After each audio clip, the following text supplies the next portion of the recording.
May 22, 1943. 30 degrees north latitude, 42 degrees west longitude, mid-Atlantic. Lieutenant Commander William Dre, commanding officer of Composite Squadron 9, banked his Grumman TBF Avenger hard to starboard, his eyes locked on the dark shape cutting through the gray water below. The German submarine U-569 had just begun its crash dive, spray erupting from her ballast tanks as compressed air screamed into the diving chambers. Dre had 90 seconds, maybe less, before his target vanished into the depths.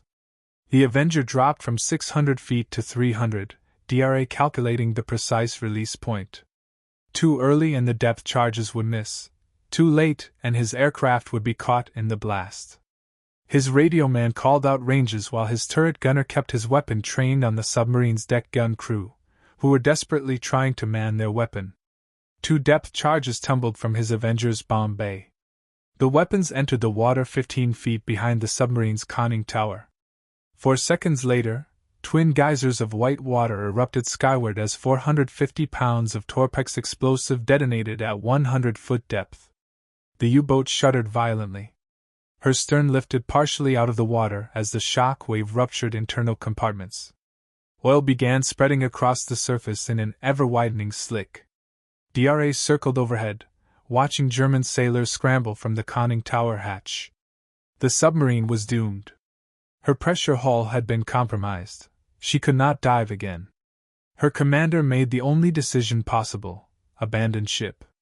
Minutes later, 47 German submariners floated in their life vests, watching their vessel settle stern first into 3,000 feet of water. Canadian destroyer HMCS St. Laurent moved in to rescue the survivors. 25 men were pulled from the Atlantic. 21 had died in the attack or gone down with their boat. The kill marked a turning point that few in the United States Navy had predicted. The aircraft that delivered this attack had flown from USS Bogue, an escort carrier that Navy leadership had called Impractical just 3 years earlier, a ship that admirals had dismissed as too slow, too vulnerable, too small to matter in modern naval warfare. Yet this ungainly vessel, converted from a merchant hull in less than 8 months, had just demonstrated a capability that would transform the Battle of the Atlantic. In the preceding months, German U-boats had been achieving unprecedented success. During the first 20 days of March 1943, Admiral Karl Donitz's submarines had sunk 82 merchant ships totaling 476,000 tons. The convoy battles around HX-229 and SC-122 had destroyed 22 ships in just 4 days. British Admiralty reports concluded that Germany had never come closer to severing the Atlantic lifeline between North America and Britain. By May 1943, German U-boats had reached the peak of their power. 116 submarines prowled the Atlantic shipping lanes. Donitz, commander of the U-boat arm, had assembled wolf packs of unprecedented size. The numbers told a story of impending catastrophe. U-boats were sinking Allied ships faster than shipyards could replace them. The Mid-Atlantic Gap, that vast stretch of ocean beyond the range of land-based aircraft, had become a killing ground.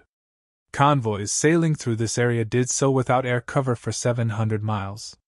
U-boat commanders called it the Black Pit. Here, submarines could surface, recharge batteries, and attack convoys with near impunity. Into this crisis sailed a weapon that Navy brass had fought against building: the escort carrier. The escort carrier program had begun in December 1940 against the explicit opposition of the Chief of Naval Operations, Admiral Harold Stark, and Navy Secretary Frank Knox, who had killed the initial proposal, arguing that technological advances had made such vessels obsolete before they were even built. Knox had written to the Maritime Commission that a converted merchant vessel can no longer make as satisfactory an aircraft carrier. Small carriers, they insisted, would be death traps, too slow to escape enemy warships, too lightly armed to defend themselves, too small to carry enough aircraft to be useful. The admirals had logic on their side. Modern carrier doctrine emphasized speed and striking power. Fleet carriers could launch massive airstrikes, then steam away at 30 knots before enemy surface forces could engage. They carried enough fighters to defend themselves against air attack. They had armor to survive bomb hits. Escort carriers would have none of these advantages. They would lumber along at barely 16 knots, carry perhaps 24 aircraft, and have no armor protection. Any enemy cruiser could overtake and destroy them. President Franklin Roosevelt overruled them. On December 21, 1940, he sent a memo through Captain Daniel Callahan ordering an emergency program to convert merchant ships into carriers for anti-submarine warfare. The president grasped what the professional naval officers could not see. The Battle of the Atlantic was not being fought by fleet carriers against enemy fleets. It was being fought by submarines against merchantmen. The threat came from below the surface, not from enemy warships or aircraft. What was needed was not striking power, but presence, not speed, but persistence, not massive air wings, but continuous coverage. A small carrier moving at 16 knots with 24 aircraft could patrol an area for weeks. A fleet carrier moving at 30 knots with 90 aircraft would burn through fuel stocks in days. The mathematics favored slow, small, cheap carriers built in quantity over fast, large, expensive carriers built in limited numbers. The first result was USS Long Island, commissioned on June 2, 1941. Built on a cargo ship hull, she displaced 7,800 tons, measured 495 feet in length, and could barely make 16 knots. Her flight deck was a wooden platform bolted onto the merchant ship's structure. Her armor was non-existent. Her aircraft capacity was limited to 21 planes. Navy aviators called her a joke. The press dubbed vessels like her baby Flattops. Crews invented their own nickname for the CV designation, claiming it stood for combustible, vulnerable, and expendable. Everything about these ships violated the Navy's carrier doctrine developed over 2 decades. Fleet carriers like Enterprise displaced 19,800 tons, made 32 knots, and carried 90 aircraft. They were the queens of the Pacific, armored, fast, powerful. The escort carriers were merchant ships with flight decks. Yet, the Atlantic battle was not being fought by fleet carriers. It was being lost in the mid-ocean gap, where convoys had no air support. Land-based aircraft from Newfoundland could cover the western approaches. British planes from Northern Ireland protected the eastern approaches, but in between lay 700 miles of empty ocean. U-boats owned this space. The first escort carriers to reach the Atlantic were British vessels operating under Royal Navy command. HMS Audacity, converted from a German prize ship, began operations in September 1941. Her aircraft drove off Focke-Wulf Condor bombers that had been shadowing convoys and calling in U-boats. In December 1941, Audacity's fighters shot down 2 Condors and forced 3 U-boats to break off attacks. Then U-751 torpedoed and sank her. The Royal Navy had proven the concept worked, and had also demonstrated the terrible vulnerability that made American admirals hesitate. The United States Maritime Commission had contracted with Seattle-Tacoma Shipbuilding to build C-3T-type cargo ships for the merchant marine.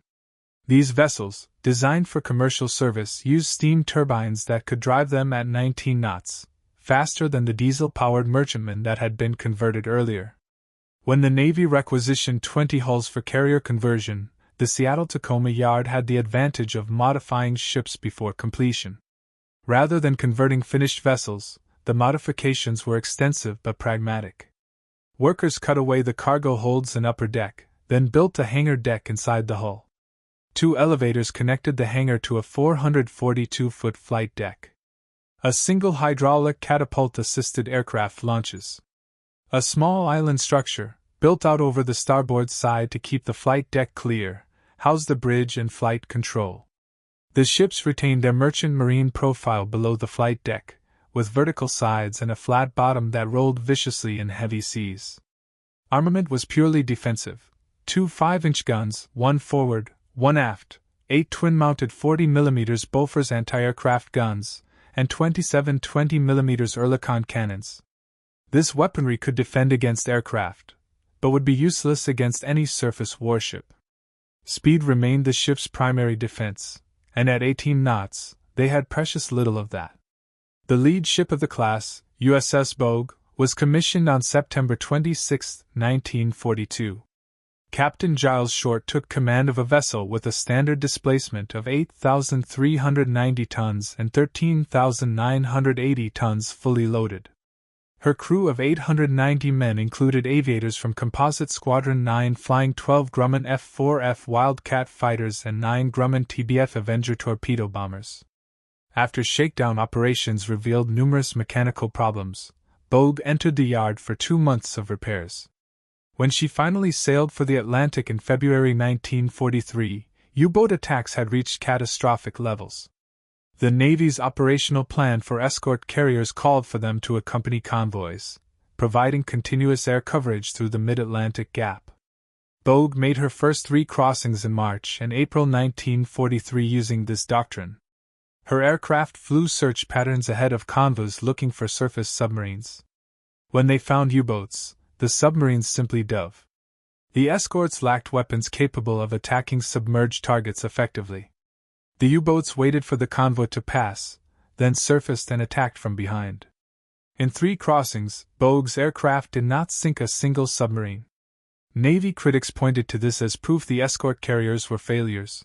Too slow to chase U-boats, too small to carry enough aircraft for effective searches, too vulnerable to risk in offensive operations. The Bureau of Aeronautics prepared a report recommending the escort carrier program be terminated after existing contracts were completed. Then Admiral Ernest King changed the doctrine. As Commander-in-Chief of the United States Fleet, King had been watching the British develop hunter-killer tactics.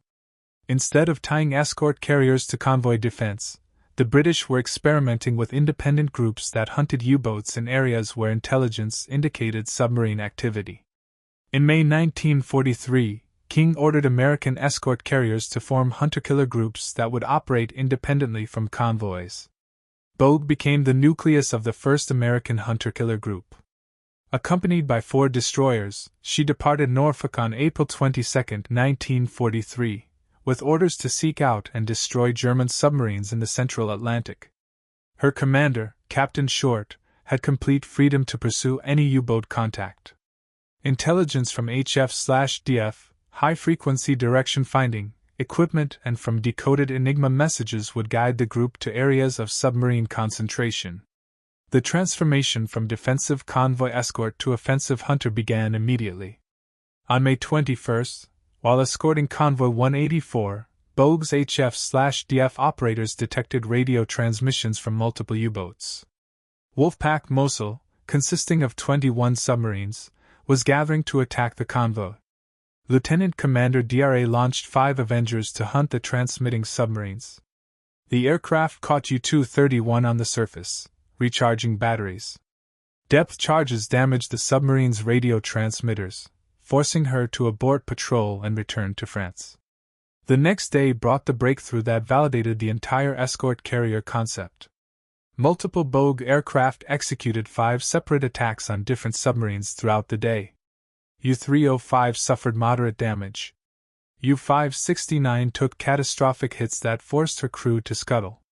This marked the first U-boat sunk by United States Navy escort carrier aircraft. More importantly, it demonstrated that hunter-killer groups could disrupt Wolfpack operations before they reached convoys. After delivering Convoy 184 safely to Argentia on May 26, Bogue received new orders: no more convoy escort, pure hunter-killer operations. Intelligence would direct her group to submarine concentration areas. Her aircraft would saturate those areas with search patterns. Any U-boat found would be attacked with depth charges, later with homing torpedoes. The hunter-killer offensive had begun. On June 5, 1943, Bogue's aircraft found U-217 refueling from a submarine tanker in mid-Atlantic. The Avengers caught both submarines on the surface. Their depth charges sent U-217 to the bottom with all hands. A week later, on June 12, aircraft from Composite Squadron 9 located U-118 attempting to charge batteries. The submarine crash-dived, but too slowly. Depth charges ruptured her pressure hull at 150-foot depth. She sank with 49 crew members. July 23 brought 2 kills in a single day. Bogue's aircraft spotted U-527 on the surface for her daily battery charge. Rockets and depth charges left her crippled and sinking. 12 survivors were rescued by destroyer Clemson and transferred to Bogue as prisoners. On the same patrol, destroyer George E. Badger, part of Bogue's screen, gained sonar contact on U-613. Depth charges destroyed the submarine before she could launch the mines she was carrying to American coastal waters. The pattern continued through the summer and fall of 1943. Bogue's 8th patrol, from November to December, became her most successful. On December 13, U-172 was located through HF/DF intercepts. Aircraft from Bogue coordinated with 4 destroyers in a 27-hour running battle. The submarine twisted and turned, dove, and surfaced, but could not escape. She finally went down with 13 crew killed and 46 captured. December 20 completed the patrol with the sinking of U-850. In 6 weeks, this single escort carrier group had eliminated 3 German submarines. By the end of 1943, Bogue and her escorts had sunk 11 German U-boats plus 2 Japanese submarines. No convoy lost a ship while under Bogue's protection. Not a single aircraft from Composite Squadron 9 was shot down by enemy action during the entire war. Her task group received a Presidential Unit Citation for 6 of her 8 patrols, making her the most successful anti-submarine warfare carrier of World War II. The success was not limited to one ship. USS Card, sister ship to Bogue, began hunter-killer operations in August 1943. Her aircraft and escorts would sink 11 U-boat during the war. USS Core accounted for 7 kills. USS Block Island destroyed 7 before being torpedoed and sunk by U-549 on May 29, 1944. She was the only American escort carrier lost to submarine attack in the Atlantic. The transformation of the Battle of the Atlantic could be measured in brutal statistics. In March 1943, U-boat had sunk 82 ships totaling 476,000 tons in the Atlantic alone. In April, losses remained heavy with 39 ships and 235,000 tons. Then came May, the month that would be remembered as Black May by German submariners. 41 U-boat were sunk in May 1943. The carnage was unprecedented in submarine warfare. 18 went down in convoy battles, overwhelmed by improved escort tactics and new weapons. 14 fell to air patrols equipped with sentiment-trick radar that could detect surface submarines in darkness or fog. The remainder were lost to mines, accidents, and hunter-killer groups like Bogue's Task Force. Among those destroyed were 5 crucial U-tankers, the submarine supply vessels that allowed German U-boat to operate far from their bases. These Type 14 U-boat, nicknamed milk cows by their crews, carried 700 tons of fuel oil, for torpedoes, and provisions for extended patrols. Each tanker could refuel a dozen attack submarines, extending their operational range by thousands of miles. Without these tankers, operational range collapsed. Submarines could no longer reach the distant hunting grounds in the Central Atlantic and Caribbean, where convoys were vulnerable. They were forced to operate closer to European waters where Allied defenses were strongest. The psychological impact on U-boat crews was devastating. Submarines that had routinely achieved multiple kills per patrol were now struggling to survive. Boats that surfaced to recharge batteries at night found themselves illuminated by radar-equipped aircraft within minutes. Wolf packs that gathered to overwhelm convoy escorts discovered that escort carriers could vector destroyers onto them before they could coordinate attacks. The hunters were becoming the hunted. On May 24, 1943, Admiral Donitz sent an encrypted message to all U-boat. The losses are too heavy. All boats are to withdraw from the North Atlantic convoy routes. Return to base areas. The wolf packs had been defeated. After 3 years and 8 months of nearly continuous success, the German submarine offensive had been broken in 3 weeks. The U-boat withdrawal marked the turning point in the Atlantic battle, but not its end. Donitz refused to accept defeat. He committed German engineering and industrial resources to developing new submarine types that could operate submerged for extended periods. The Type 21 U-boat with improved batteries and streamlined hull could make 17 knots underwater, faster than most Allied escort ships. If deployed in sufficient numbers, these revolutionary submarines might regain the advantage. Meanwhile, escort carrier construction accelerated. Henry Kaiser's shipyards at Vancouver, Washington, began producing Casablanca-class carriers at an extraordinary rate. Kaiser, an industrialist with no shipbuilding experience before the war, had revolutionized ship construction by applying mass production techniques from automobile manufacturing and construction engineering. These purpose-built escort carriers constructed from the keel up rather than converted from merchant hulls incorporated lessons learned from earlier classes. Kaiser's yards used prefabricated sections built in enormous assembly buildings. Workers welded together hull sections, deck house modules, and machinery spaces inland, then transported the completed assemblies to the building ways. This modular construction dramatically reduced build times. The first Casablanca-class carriers required 8 months from cullaying to commissioning. By the middle of the production run, Kaiser's workers had reduced this to 3.5 months. Welding crews worked 3 shifts around the clock. Women, many with no prior industrial experience, operated welding equipment alongside experienced shipwrights. The yards employed orchestrated construction sequences where multiple teams worked simultaneously on different sections of each ship. 50 Casablanca-class ships were ordered on June 18, 1942.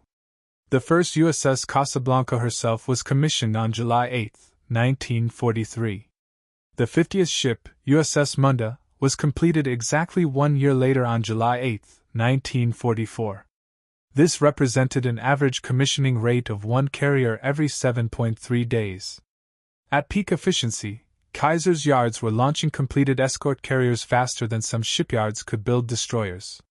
The ships emerged with improved stability, better aviation facilities, and more reliable machinery than the converted merchantmen. Each carrier displaced 7,800 tons, made 19 knots, and operated 28 aircraft. While still slow and vulnerable by fleet carrier standards, they proved perfectly adequate for anti-submarine work. The hunter-killer offensive continued with increased intensity through 1944. The tactics that made escort carrier groups so deadly evolved through combat experience.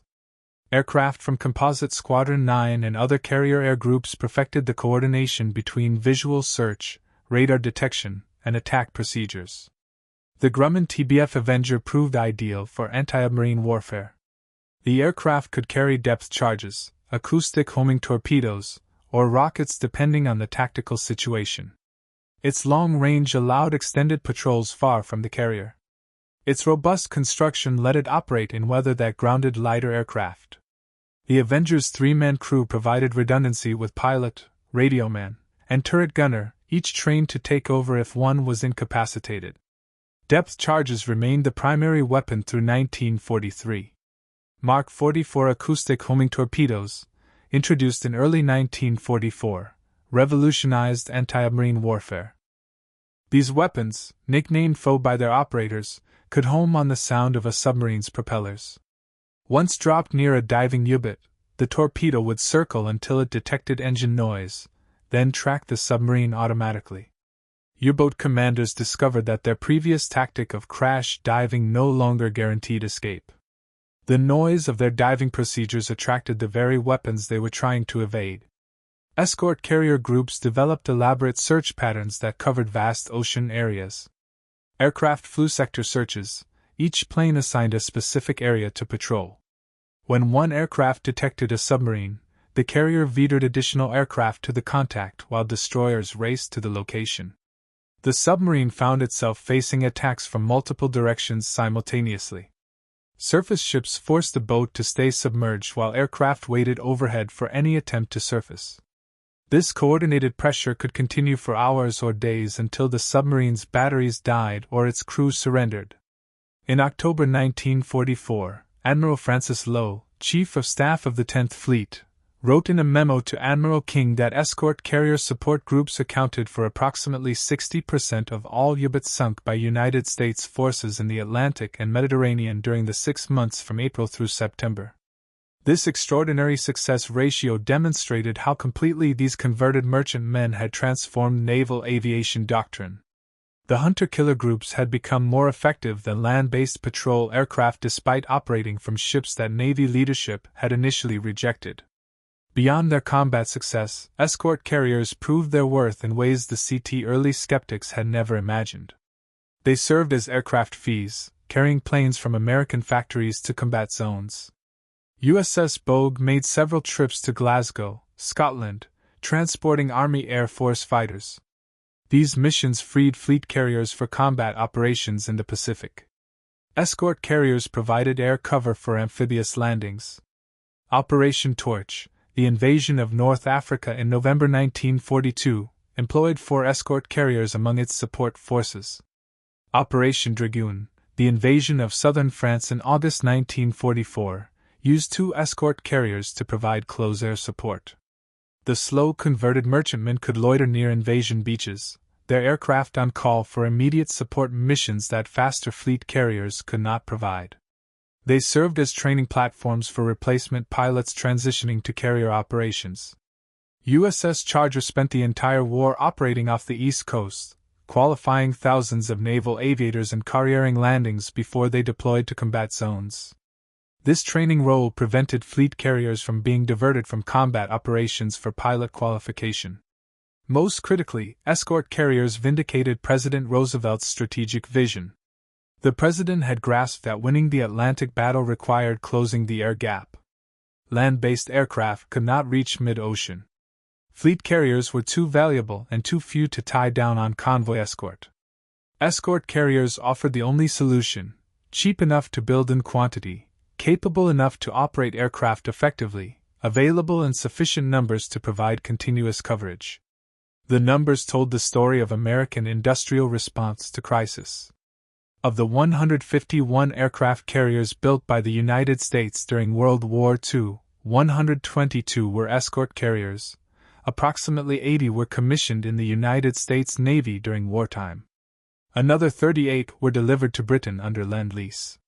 Production peaked in 1944 when American yards completed 47 escort carriers. This avalanche of hulls overwhelmed the U-boat threat through sheer numbers. By the end of 1944, only 6 American escort carriers remained assigned to Atlantic anti-submarine operations. The others had been sent to the Pacific, where they would prove equally valuable in a completely different role. The Atlantic had been won. The hunters had become prey. The cost had been significant. 6 American escort carriers were lost to enemy action during the war. USS Liscombe Bay was torpedoed by Japanese submarine 1175 off the Gilbert Islands on November 24, 1943. The torpedo detonated the ship's bomb magazine. She sank in 23 minutes with the loss of 644 men. USS Block Island went down to U-549 in the Atlantic. 4 more escort carriers would be sunk in the Pacific theater, but measured against their impact, the cost was acceptable. By war's end, 11 American Atlantic escort carrier task groups had sunk 53 German submarines. This included the most remarkable achievement in anti-submarine warfare during World War II, the capture of U-505 intact on June 4, 1944. Captain Daniel Gallery, commanding officer of escort carrier USS Guadalcanal, had been planning this operation for months. His task group had practiced boarding procedures repeatedly. When destroyers detected U-505 submerged approximately 150 miles off Spanish Sahara, Gallery ordered a relentless depth charge attack. The submarine, unable to escape and running out of battery power, surfaced after 8 hours of pursuit. As U-505 broke surface, her crew began abandoning ship. They assumed the Americans would sink their boat with gunfire, standard procedure in submarine warfare. But Gallery had ordered his ships to hold fire. As the German crews swam away from their submarine, a boarding party led by Lieutenant Junior Grade Albert David transferred from destroyer USS Pillsbury in a whaleboat. David and 8 men climbed aboard the abandoned submarine, expecting demolition charges to detonate at any moment. They found the boat intact. Scuttling charges had been set, but had not yet fired. The boarding party disabled the charges, closed valves to stop flooding, and secured the submarine. It was the first enemy vessel captured at sea by the United States Navy since the War of 1812. U-5005 yielded intelligence treasures. Her Enigma machine and code books provided cryptographers with insights into German naval communications. Her acoustic torpedoes gave Allied scientists examples of weapons they had only encountered in combat. Her charts revealed U-boat patrol routes and operational procedures. The capture remained classified throughout the war to prevent Germans from changing their codes and procedures. U-505 is now permanently displayed at Chicago's Museum of Science and Industry as a National Historic Landmark. Total U-boat losses to escort carrier groups represented a fraction of the 785 German submarines lost during the war, but the impact far exceeded the raw numbers. Escort carrier groups forced U-boat to remain submerged for extended periods, limiting their effectiveness. They prevented submarine concentration in wolf packs. They protected the convoys that carried 15 million tons of supplies to Britain during the critical period from May 1943 through June 1944. Perhaps most significantly, escort carriers destroyed the mythology that had surrounded submarine warfare since World War I.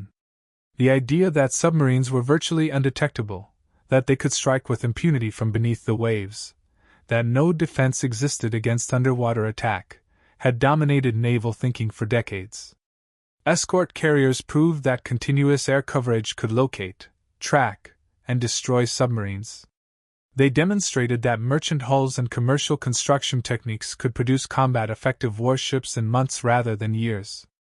The transformation of naval doctrine proceeded rapidly.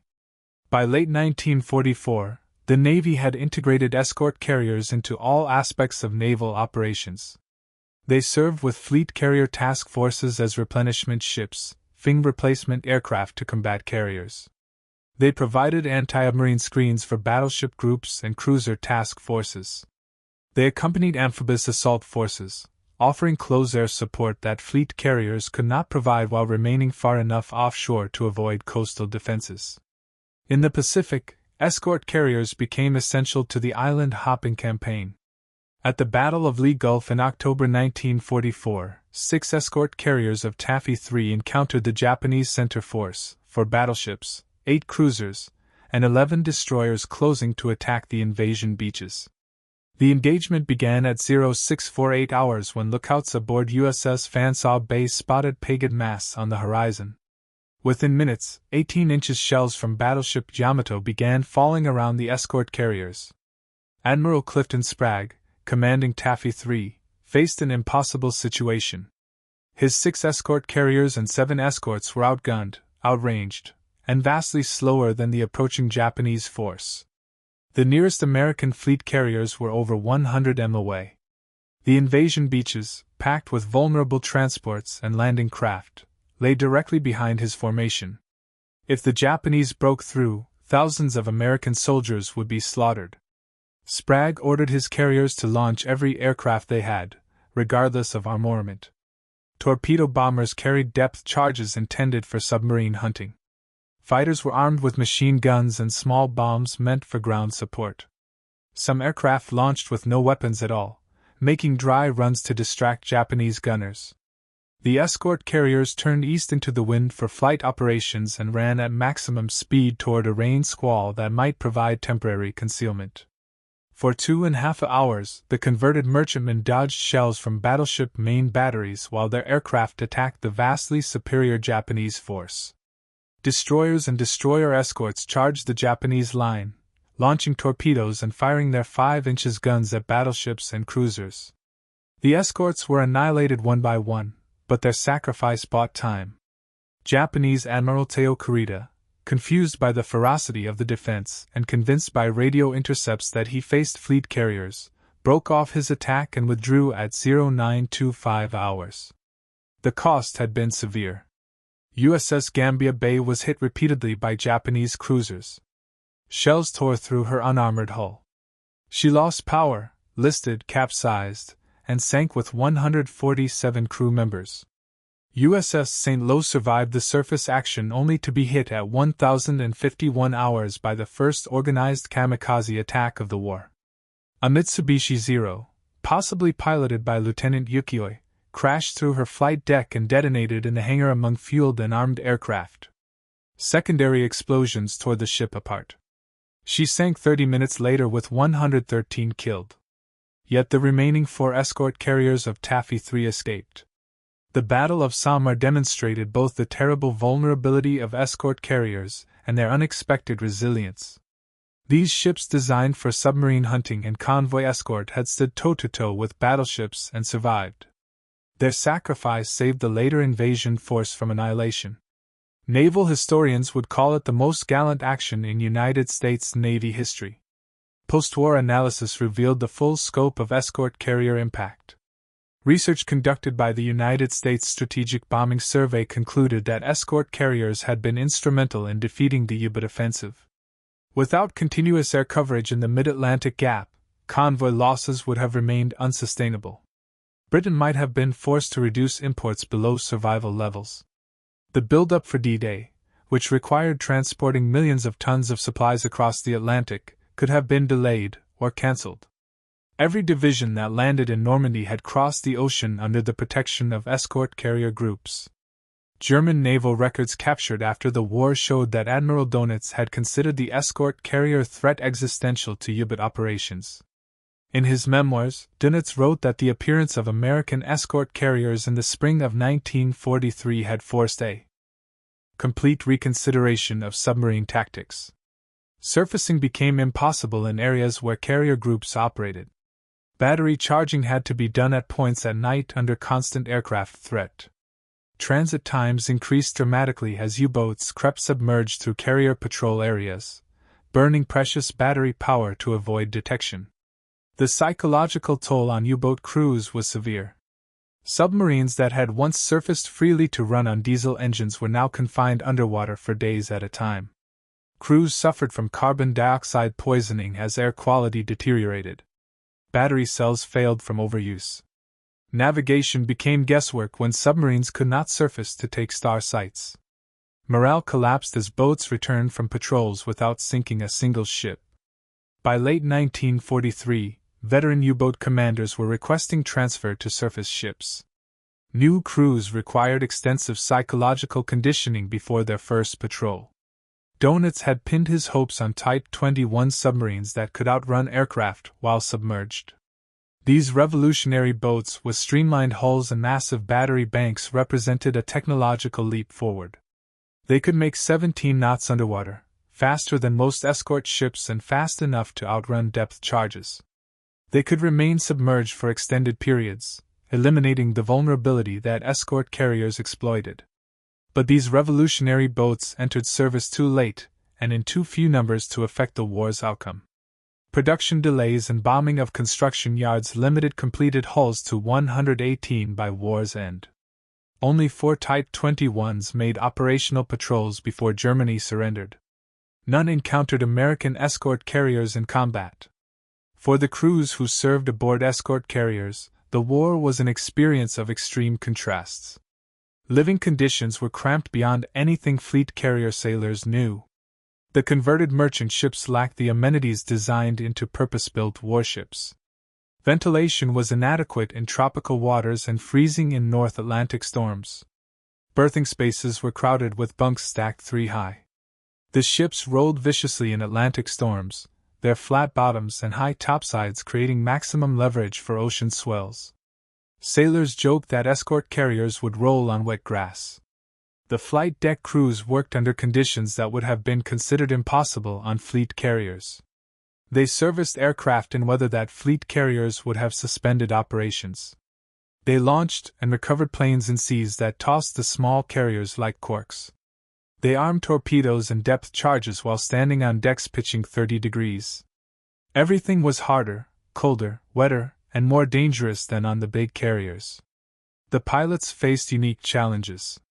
The short flight decks left no margin for error on landing. An Avenger had to catch one of 8 arresting wires stretched across a 442-foot deck while landing on a ship that might be rolling 15 degrees. Miss all the wires and crash barriers offered the only chance to avoid going over the bow into the ocean. Yet Composite Squadron 9 pilots made thousands of landings without losing a single aircraft to enemy action. The men who flew from escort carrier decks developed intense pride in their vessels. They knew their ships were underpowered, underarmed, and underprotected. They called them Kaiser coffins and jeep carriers. They referred to the CV designation as combustible, vulnerable, and expendable. But they also knew their ships had changed the course of the war. A pilot from Composite Squadron 9 interviewed decades later said simply, "We flew from a merchant ship with a flight deck nailed on top. We sank submarines that were supposed to be sinking us. The brass said we couldn't do it. We did it anyway." The story of escort carriers vindicated not just the type of ship, but a philosophy of industrial warfare. American shipyards had produced these carriers using assembly line techniques adapted from automobile manufacturing. Henry Kaiser had never built a ship before the war. His experience came from constructing dams and highways. He approached shipbuilding as an engineering problem, not a craft tradition. Workers who had never held a welding torch in 1940 were building aircraft carriers by 1943. Prefabricated sections built inland were transported to shipyards and welded together. Women workers, many with no prior shipbuilding experience, operated cranes and welding equipment. Rosie the Riveter was not propaganda but reality on Kaiser's assembly lines. Ships that would have required 2 years to build in peacetime using traditional methods were completed in 8 months using modular construction. By war's end, construction times had dropped to 3.5 months. This approach violated traditional naval architecture principles that emphasized custom construction and meticulous hand craftsmanship. Naval constructors trained at Annapolis and the Naval War College viewed each ship as a unique creation built to exacting specifications by skilled artisans. Kaiser's approach treated ships as manufactured products stamped out like automobiles with interchangeable parts and standardized procedures. The naval establishment considered this industrial barbarism. Yet they proved combat effective. Their weapons worked, their aircraft flew, their crews fought and won. The ships that Navy architects called floating death traps survived combat with battleships. The carriers that the Bureau of Aeronautics wanted to cancel sank 53 U-boats. The vessels that admirals dismissed closed the Mid-Atlantic Gap and won the Battle of the Atlantic. Roosevelt's judgment had been vindicated. The president, with no naval experience, had grasped modern warfare better than admirals with decades of service. The final accounting showed approximately 80 escort carriers commissioned in the United States Navy during World War II. Of these, only 6 were lost to enemy action, a loss rate of 6.7%. This compared favorably to the 13% loss rate for fleet and light carriers. The converted merchantmen had proven as survivable as their larger cousins, despite carrying no armor and mounting minimal defensive armament. Their combat record was equally impressive. Escort carrier groups sank 53 German submarines and over 30 Japanese submarines. They shot down hundreds of enemy aircraft. They supported amphibious landings from North Africa to Okinawa. They fed thousands of replacement aircraft to combat zones. They trained tens of thousands of naval aviators in carrier operations. More than raw statistics, escort carriers changed how naval wars were fought. They demonstrated that numbers could overwhelm quality, that adequate ships in quantity beat superior ships in limited numbers. They proved that industrial capacity was itself a form of military power. They showed that unconventional solutions to tactical problems could succeed when orthodox approaches failed. The admirals who had opposed escort carriers in 1940 never publicly acknowledged their error. But the Navy's post-war planning incorporated escort carriers as essential fleet units. The commencement Bay-class ships ordered beginning in 1943 were purpose-designed escort carriers built to naval rather than merchant standards. Though only 19 were completed before war's end, these ships showed that the Navy had fully embraced the concept. The transformation from skepticism to acceptance reflected a larger shift in American military thinking during World War II. At the war's beginning, professional military officers distrusted civilian interference in strategic decisions. President Roosevelt's order to build escort carriers over Navy objections represented exactly the kind of political meddling that officers feared. Yet Roosevelt had been proven correct. His strategic vision had identified the critical need that professional naval officers had missed. When the war ended in August 1945, the Navy faced the question of what to do with dozens of escort carriers. Most were obsolete before launching, designed for wartime needs that peacetime no longer required. 33 were transferred to other nations under military assistance programs.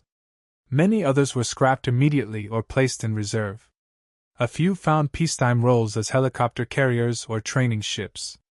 By 1960, every World War II-era escort carrier had been retired or transferred. Not one survived as a museum ship. Their impact endured in different ways. Post-war carrier design incorporated lessons learned from escort carrier operations, the importance of continuous flight operations, the value of numerous small carriers versus few large carriers, the integration of anti-submarine and air superiority missions. All had been proven in escort carrier combat. Modern naval aviation doctrine traced directly to innovations developed on these converted merchantmen. The U-boat threat they had defeated never returned. German submarine construction after World War II focused on coastal defense and intelligence gathering rather than commerce raiding.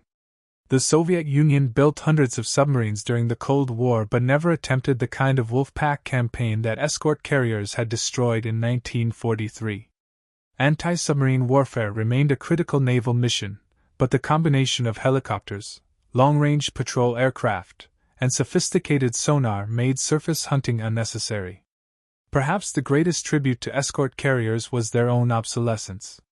They had been built to meet a specific crisis, the U-boat threat in the Atlantic. They had met that crisis so completely that their mission ceased to exist. No subsequent conflict required the conversion of merchant ships into makeshift carriers. The escort carriers had done their job so well that nothing like them was ever needed again. In the final analysis, escort carriers represented American industrial warfare at its most effective, simple enough to build quickly, adequate enough to be combat effective, available in sufficient numbers to overwhelm the enemy. The critics who had dismissed them as death traps in 1940 had been judging them by peacetime standards.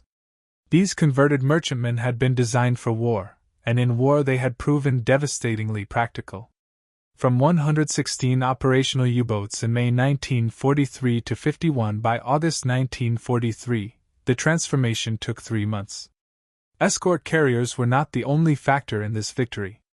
Long-range patrol aircraft, improved radar, code breaking, and aggressive destroyer tactics all contributed. But the converted merchantmen had closed the mid-Atlantic gap where U-boats had been untouchable. They had hunted submarines in areas where land-based aircraft could not reach. They had turned the hunters into prey. History called them essential.